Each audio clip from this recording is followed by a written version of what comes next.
नमस्कार दोस्तों, आपका स्वागत है वार जे की IQ चैनल पे। के मामले की तरफ की जो एक स्टैंड ऑफ है, ये है क्यों ये मामला, ये चीन की तरफ से इतना शदीद जो रद्द अमल हो रहा है हिंदुस्तान की अफवाज की तरफ, और ये चीन के 4,000 से 10,000 फौजी जो हैं वो इस वक्त बताया जाता है कि हिंदुस्तान के कंट्रोल टेरिटरी जो डिक्लेयर टेरिटरी है उसके अंदर कई किलोमीटर अंदर आते चले जा रहे हैं। ये क्या चीन करना चाह रहा है? कैसे आप हमारे व्यूअर्स को समझा पाएंगे क्या हो रहा है? कि मुतनाज़ा इलाका और भारत ने यहां पे बहुत बड़े पैमाने पे इंफ्रास्ट्रक्चर डेवलपमेंट का काम शुरू किया, सड़कें बनानी शुरू कर दी। तकरीबन 60 के करीब रोड्स बन रही हैं जो इन्होंने 2022 तक मुकम्मल करनी थी। उसके साथ साथ ब्रिजेस इन्होंने बनाए हैं, एक एयर स्ट्रिप वहां पे बनाई है। इसका मतलब यह है कि चाइना को ये इंडिकेशन मिल गई कि भारत यहां पे अग्रेसिव डिजाइन रखता है, अपना बिल्डअप करना चाहता है किसी वक्त के ऊपर। यहां पे एयरक्राफ्ट यहां से ऑपरेट करेंगे, सड़कें बन गई, लिहाजा यहां पे गन्स आ सकेंगी, यहां पे हर तरह का मिलिट्री इक्विपमेंट लाया जा सकेगा। लिहाजा ये एक ऐसा अमर था जो कि जिसने ऐलान कर दिया भारत चीन को कि ये कोई परमानेंट कब्जा रखना और यहां पे कुछ अग्रेसिव डिजाइन मौजूद हैं। दूसरी तरफ यह है कि ये भी मोदी ने अपनी एक तारीख कायम की कि वो यकतरफा कदम उठाने का आदी है और किसी भी सूरत में वो नताइज की तरफ तवज्जो नहीं देता, बल्कि वो बढ़ता जा रहा है। जब आर्टिकल 370 उन्होंने खत्म किया और यूनियन टेरिटरीज बनाने का ऐलान किया तो लद्दाख के बारे में आपको याद होगा कि चाइना ने बड़ा वाज़ेह अल्फाज में कहा कि जनाब आप हमारी सोवरेनिटी वायलेट कर रहे हैं, लेकिन भारत ने उसको रद्द कर दिया। अब उसके बाद जब सीपैक का किस्सा आया तो भारत ने वहां पे मसला खड़ा किया कि जनाब चाइना हमारी सोवरेनिटी वायलेट कर रहा है। आप डैम बनाने लगे तो फिर भारत ने यह मसला खड़ा कर दिया। सो ये एक सिलेक्टिव किस्म की मॉरलिटी और सिलेक्टिव किस्म की सोवरेनिटी का किस्सा जब सामने आया तो चाइना को यह वाज़ेह हो गया कि भारत अपने मामले में तो सोवरेनिटी को देखता है, लेकिन दूसरों की सोवरेनिटी को पामाल करने के लिए तैयार बैठा है। जिस इलाके में चाइनीज आगे आए हैं वहां पे तीसरा जो एक परेशान कुन वहां पे मसला नजर आता था वो ये कि वहां पे तकरीबन 8 किलोमीटर के फासले पे अगर एरियल हम लें वहां से उसको मापें तो तकरीबन 8-9 किलोमीटर के फासले पे कराकोरम हाईवे है जो पाकिस्तान की, जो आप कह लीजिए कि चीन के साथ हमारा बेसिक लिंक है और सीपैक आगे बन रहा है वहां पे। तो इन हालात में चाइना जो यहां पे इतनी बड़ी इन्वेस्टमेंट कर रहा है और एक उसको स्ट्रेटेजिक रास्ता मिल रहा है जो वहां पे अपनी अगर साउथ चाइना सी में उसकी आइसोलेशन हो तो उसको बाहर ओपनिंग आप दे रहे हैं। बिल्कुल सही है। भारत बड़ा इंपॉर्टेंट पॉइंट है, पाकिस्तान की टेरिटरी में करे नजमुद्दीन शेख साहब को भी इसमें ये वो चीजें थी जो चाइना ने प्रीएम्प्ट किया। नजमुद्दीन शेख साहब को भी मैं इस पर ले आऊं। नजमुद्दीन शेख साहब, भारतीय मुबस्सरीन को पाकिस्तान की साइड पे नहीं, इंडिया के एनालिस्ट जो जैसे हिंदू अखबार में ये तबसरे छप रहे हैं कि चीन जो कुछ कर रहा है इसकी स्ट्रेटेजिक डायमेंशन में पाकिस्तान भी इन्वॉल्व है, ये एक सर्टन प्रो पाकिस्तान किस्म की मूव है चीन की। आप कैसे देखते हैं? नहीं, देखिए, इसको आपको इसी मद्देनजर में देखना है कि लद्दाख में चीन ने पहले भी कहा और फिर कहा कि साहब आप जो चीजें करना चाह रहे हैं ये लाइन ऑफ एक्चुअल कंट्रोल पे हो नहीं सकती। तो जब इसको आप दूसरी पहलू से देखें कि अब ये वुहान स्पिरिट जो थी उसको हिंदुस्तान ने वुहान स्पिरिट बनी, फिर जब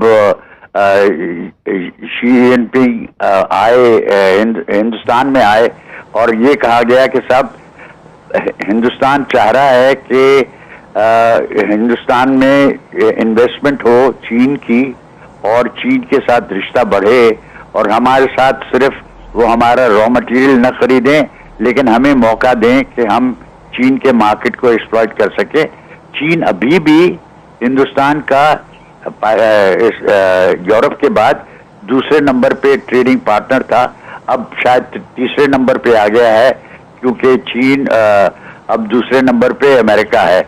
लेकिन ये सवाल उठता है कि साहब अगर आपको इस तरह डेवलप करना है तो आपको ये ख्याल रखना पड़ेगा कि वहां पे आपकी वुहान स्पिरिट और जो सवाल था कि आपके साथ वो कोऑपरेट करेंगे उसको तो आपने रद्द कर दिया क्योंकि आपने कहा कि अब जो हमारे पड़ोसी ममालिक हैं, जिस पड़ोसी ममालिक में चीन सर फहरिस्त है, उनकी अगर कोई भी सरमायाकारी होगी हिंदुस्तान में तो उसके लिए खास लाइसेंस की जरूरत पड़ेगी। 1988 से शुरू करके हिंदुस्तान और चीन के दरमियान कई किस्म के बॉर्डर मैनेजमेंट एग्रीमेंट हुए। 1988 में हिंदुस्तान के उस वक्त के प्राइम मिनिस्टर राजीव गांधी ने डेंग जियाओपिंग से बीजिंग में जाकर मुलाकात की और कहा कि हम ताल्लुकात को बेहतर करेंगे। लेकिन फॉरेन पॉलिसी में जो एनालिसिस छपा है प्रोफेसर सुमित गंगुली और प्रोफेसर परदेसी का, जो हिंदुस्तानी नजाद अमेरिकन एकेडमिक्स हैं, उनका दावा यह है कि 1988 1990 में हिंदुस्तान और चीन की इकोनॉमी तकरीबन बराबर थी। अगर हिंदुस्तान की इकोनॉमी कोई 2.7 ट्रिलियन के करीब थी 90 की दिहाई में, तो चीन की इकोनॉमी भी 312 बिलियन, सॉरी गलत मैंने कह दिया, ट्रिलियन नहीं। अगर हिंदुस्तान की इकोनॉमी को 297 बिलियन की थी तो चीन की इकोनॉमी को तकरीबन 312 बिलियन डॉलर की थी। लेकिन अब सूरत हाल यह है कि अगर चीन की हिंदुस्तान की इकोनॉमी बढ़ भी गई है, वो आज अगर 2.7 ट्रिलियन डॉलर की है, तो चीन की इकोनॉमी जो है वो 13.6 ट्रिलियन डॉलर की है। और अगर हिंदुस्तान का बजट आज 71 बिलियन डॉलर का है, तो चीन का जो डिफेंस बजट है वो तकरीबन 260 या 270 बिलियन डॉलर का है। तो जो रिलेटिव स्ट्रेंथ्स हैं दोनों कंट्रीज की, उसमें बहुत ज्यादा फर्क पड़ गया है और चीनी जो है अब हिंदुस्तान को पहले से ज्यादा अपनी टर्म जो है वो डिक्टेट कर सकते हैं। कुछ और भी पॉइंट्स हैं, इनको लेकर मैं आगे चलूंगा। ये जो सूरत हाल है, नजमुद्दीन शेख साहब आप बता रहे थे ट्रेड का, आपको क्या लगता है कि जिस किस्म का प्रेशर चीनी हिंदुस्तान पे डाल रहे हैं पिछले 20 दिन से, क्या हिंदुस्तान पीछे हटेगा या हिंदुस्तान वहीं खड़ा रहेगा? जो आप ये कह रहे हैं, जो जन साहब ने हमें बताया कि बॉर्डर इंस्टॉलेशन बनाई जा रही हैं, सड़कें बनाई जा रही हैं, एयर स्ट्रिप्स बनाए जा रहे हैं एक डिस्प्यूटेड टेरिटरी में। और कल हमने देखा कि इंडियन मिलिट्री की जब हिंदुस्तान के वजीर आजम नरेंद्र मोदी के साथ मुलाकात हुई, तो जो अखबारात में छपा है हिंदुस्तान में वो ये है कि हिंदुस्तान बिल्कुल पीछे नहीं हटेगा। आपका क्या एनालिसिस? इसमें पीछे हटने का सवाल नहीं है। इसमें सवाल ये है कि लाइन ऑफ एक्चुअल कंट्रोल पे किस तरफ चलने का इम्कान है और चीन की क्या जो पोजीशन है वो जस्टिफाइड है on the basis of the past और इज इट नॉट। अब मेरी नजर में ये सारा मामला जो है इसका एक लार्जर कॉन्टेक्स्ट है। अच्छा, वो लार्जर कॉन्टेक्स्ट ये है कि इस वक्त हिंदुस्तान ने अपने एक एग्रीमेंट की है रूस के साथ कि वो S-400 खरीदेंगे और इस पे अमेरिका की तरफ से सैंक्शंस लगने का इम्कान होना चाहिए, क्योंकि उन्होंने कह दिया है कि साहब अगर किसी ने इस किस्म की चीज खरीदी तो रूस के साथ इस किस्म की एग्रीमेंट की तो फिर हमारी दूसरी एग्रीमेंट्स जो हैं, हम मिलिट्री कोलैबोरेशन को कम करना हमारे लिए जरूरी होगा। वो चाह रहे हैं कि इस से हमें एग्जेम्पशन मिले।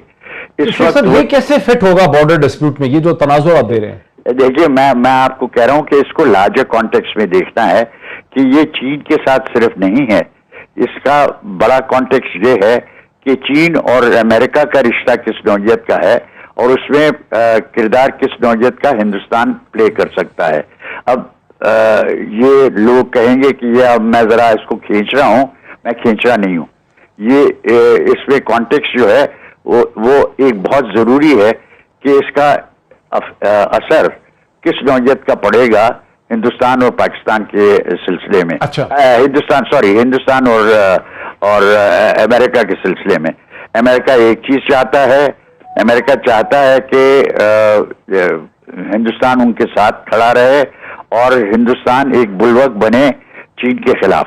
ठीक है। अच्छा, इसी पॉइंट पे मुझे जनरल साहब को लाने दें। जनरल साहब, अमेरिका की मगरब की ख्वाहिश तो बहुत रही गुज़िश्ता 15-20 बरस में 9/11 के बाद से कि हिंदुस्तान एक देव की तरह, एक जिन की तरह खड़ा हो जाए चीन के मुकाबले में। अब चीज ये है कि इसमें जहां तक सीपैक को स्टॉल करने का चक्कर था या आप गिलगित बल्तिस्तान पे अगर कोई निगाह रखी हुई थी तो उसमें तो अमेरिका की मर्जी शामिल थी। आपको याद होगा कि अमेरिका ने पहले कभी बात नहीं की थी, लेकिन इसके बारे में उन्होंने कहा था कि जनाब ये सीपैक तो गुजर रहा है वहां पे एक मुतनाज़ा इलाके में से।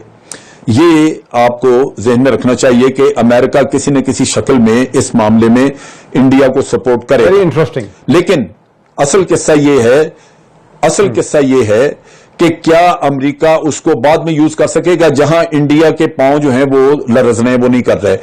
इंडिया को वो हिस्सा बनाना चाह रहे थे, न्यूजीलैंड, ऑस्ट्रेलिया और वियतनाम वगैरह के साथ मिलकर जो कोलिशन बना रहे थे, उसमें इंडिया को और इंडिया की नेवी बिल्डअप करना चाह रहे थे।